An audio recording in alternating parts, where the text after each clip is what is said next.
So, ito na yun. Paggamit ng cosine law pag triangular prism.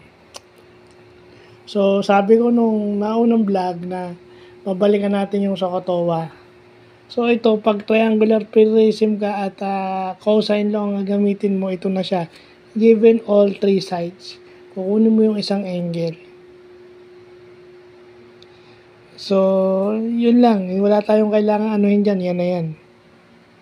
Nagkamali pa nga ako. Kaya ako hindi binura kasi doon natin makikita na ang given dito dapat is medyo maliit lang. Hindi siya mataas na number. Kasi nga, ang value ng cosine is negative 1 to 1.